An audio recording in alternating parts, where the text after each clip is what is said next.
Hey everybody, it's Chainsaw. Today I'm finally continuing the Iron Maiden discography with, of course, the 1982 legendary album, The Number of the Beast. There has been so many things said about this album.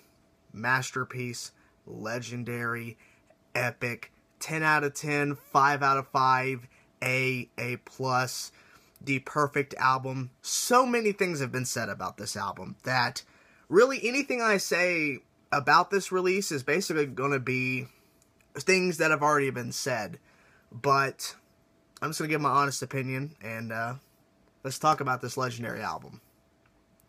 This is the first appearance by Bruce Dickinson, who I've been waiting for 2 albums at this point.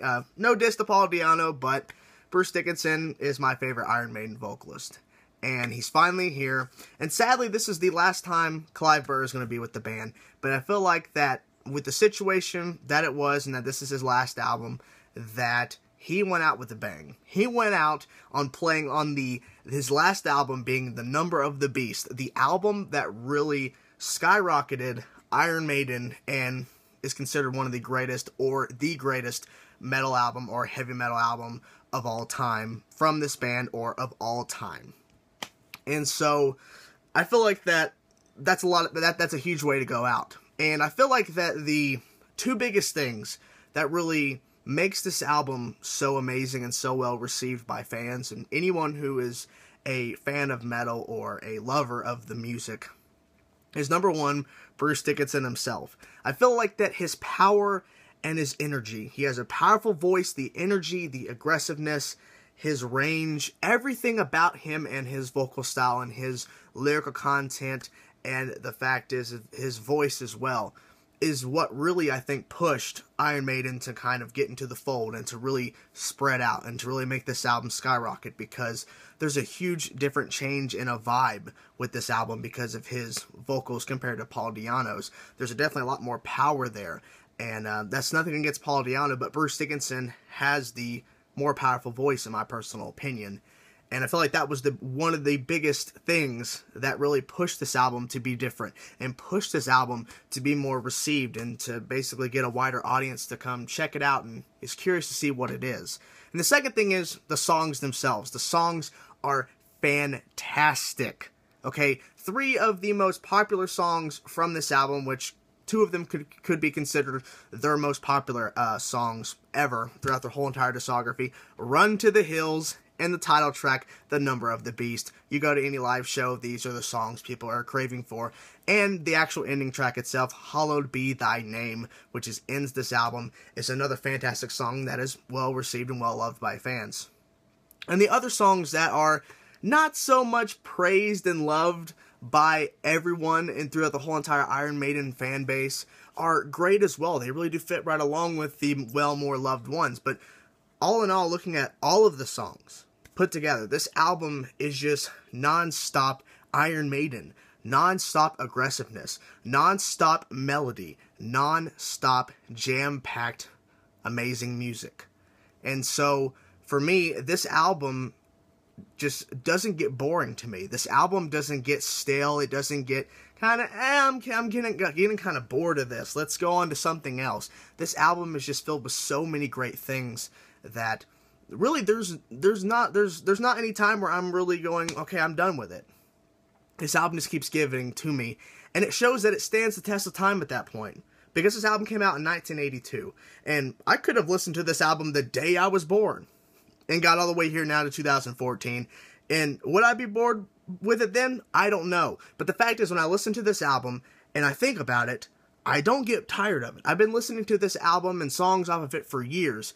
And so now I'm thinking about it. This album just keeps giving to me, even though it's been out for so long and fans are still loving it. Fans are still embracing it. There's something to this album more than just being an album. It's probably the Iron Maiden album for a lot of people. For me, it's my personal favorite album at this point. Could it change? I don't know, because we got to go through the discography. Now, of course, I'm going to give you my favorite tracks, which, in my personal opinion, all of them are amazing in their own right. But my personal favorite ones I like to listen to the most are as follows. Invaders, which opens up this album, which is just an amazing song to open up this album. There's so much energy and so much fast-paced, aggressive riffs and just some great song ideas and some great ideas and sections going into the song. It's a great opener, it really is. Children of the Damned, I loved Bruce Dickinson on the song. He is so good at the song, and so I love listening to his vocals for sure. The Prisoner, a great one as well. The Number of the Beast, Run to the Hills, Gangland, and Hallowed Be Thy Name. Unfortunately, 22 Acacia Avenue, I like the track, but it's not on my favorites list. But it's not a stale song or a mediocre song, at least. I'm giving you my top favorites, which is the majority of the album, so there's credit there. But, as we all know, The Number of the Beast, Run to the Hills, Hallowed Be Thy Name, all amazing tracks. Gangland's another amazing track as well. I love everything about that. So, we all know about Run to the Hills and The Number of the Beast. So, we don't have to talk about those per se, unless you want to in the comment section. But, for me, we all know why we love those songs. They're all amazing in their own rights. They're just great. Now, Hallowed Be Thy Name, I think the reason why I love this song so much is not only because it ends the album and it's an epic closer, because it is. It's an epic closer to end this epic album. But it's the melodies, it's the guitar melodies that really drives this song home to me. What really drives this album home, and to kind of finish it off with a bang. The melodies on this song are just to die for. They are so good, and throughout this whole entire album, that's it as well. All the guitar melodies and the vocals and the drums, the bass, everything is so good. But the guitar melodies is what really drives it home for me for Hallowed Be Thy Name. It is so good. It has so much energy. It's got just really kind of peaceful, melodic vibe, but also a very epic and in your face, and it just makes you just want to hum along and sing along with the guitar melodies. I think that's what it really makes a good guitar melody, to where you want to sing along at live shows or when it's just playing in the car or whatever. I think that's what really drives it home, and Iron Maiden proved that they can do that and they can pull that off. They're 3 albums in, and they're still surprising me, and I knew what I was going to say about this album before I even got to it, but the thing is that putting it into words takes a lot out of you, because there's so many things you just want to say. But The Number of the Beast is a 10 out of 10 for me. I'm going to say that right off the bat. We're going to go to the sound of the band and all those things, but I just want to say that up front, because this album is just so damn good that I can't stop loving it. It's just so good for what it is, and I can't get enough of it. And of course, they had a reissue with Total Eclipse as being an added track to the mix. I like Total Eclipse as well. Let's go to the actual personnel itself. Bruce Dickinson, the legendary man himself. His vocals, like I've been saying throughout this review, are just to die for. They are so good. His energy, he really, I think, pushed this band to be something bigger than they already were. So, got to give him props. I've already talked a lot about him, but Bruce Dickinson's the man, and I can't wait to see what's going to happen next, because the next couple albums I'm not really too familiar with that much. The Seventh Son of the Seventh Son, I know of that album more because I have reviewed it in the past, but I'm excited to see what all the songs that I'm not really familiar with in later releases up. So, can't wait to see. But Bruce Dickinson, great job, trust me. Woo! If you've not heard this album, check it out. Now, Dave Murray and Adrian Smith on guitars. The rhythm playing is amazing. The sound of the guitars are amazing. The guitar melodies and the solos, that's the main thing that I focused on. But the riffs, I know these riffs. I know these riffs. They're great.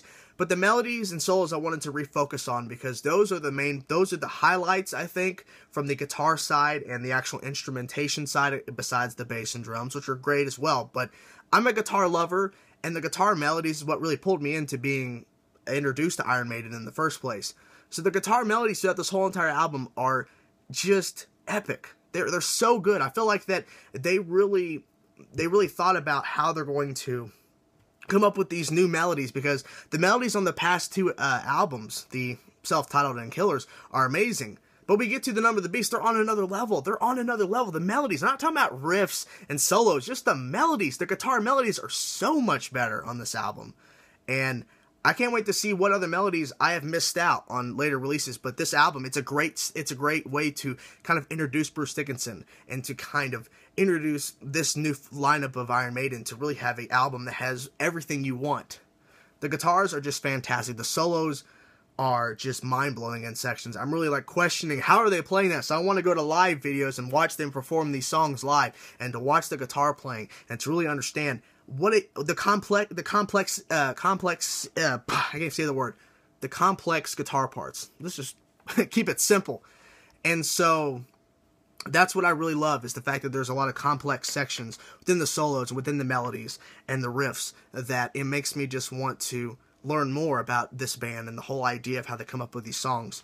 Of course, Steve Harris on bass guitar is doing another mind-blowing, amazing job. The bass is turned up, the bass is loud, the bass, you're in love with it, you're in love with his playing. His playing is, I think he's getting better, his style is great, it fits right along with the rest of the band, and of course, we all know that, scroll back up here, that all songs written and composed by Steve Harris, except where noted. So we know that he has a major part, and he is the guy who coming up with these ideas, except where it's noted in certain songs. But the majority, it's all him coming up with these ideas, so gotta give him credit. But you have to give the credit and the melodies and the vocals and all these things to the actual players, but he is a major role of this band. So on top of the fact that his bass playing and his bass style is amazing, his idea of composing and come up with these song ideas, you gotta give him that praise as well. And so there's that. And no, we're gonna finish off here with Mr. Clive Burr, who is sadly no longer with us. And like I said within this video in the very beginning, that this is a great way to send off from Iron Maiden. And his drumming on this album, I think, really showed the world the right way to drum in metal. I'm not saying that bands before have done it wrong, but I feel like his drumming suited this album. And he really, I think he kind of laid down a foundation for future people to listen to Iron Maiden, the first 3 albums, and to hear his playing style. And a lot of people have cited him as influence. I feel like that he did a lot for this band, more than people probably give credit to him. And so, once again, he does a fantastic job. He is doing so good on this album, and it's sad that this is his last performance with Iron Maiden, but hey, we're going to be moving on, and you know, I'm still going to look back on Clive Burr and say that he did a great job with the first 3 albums, and, you know, give him the credit and the praise he deserves. So, that is the number of the beast, guys. Like I said, 10 out of 10. Let me know in the comment section below what you guys think about this album, because I'm really curious to know what other Maiden fans think. Is this your favorite album? Is this one of your favorites? Whatever the case may be, let me know in the comment section below. Thank you guys again. The number of the beast, 10 out of 10. Thank you guys for watching. That is the review. I'm Chainsaw. Thank you guys for watching. If you liked the video, like the video. If you want to see me, click my name or subscribe to see more. Thank you guys for watching. See ya.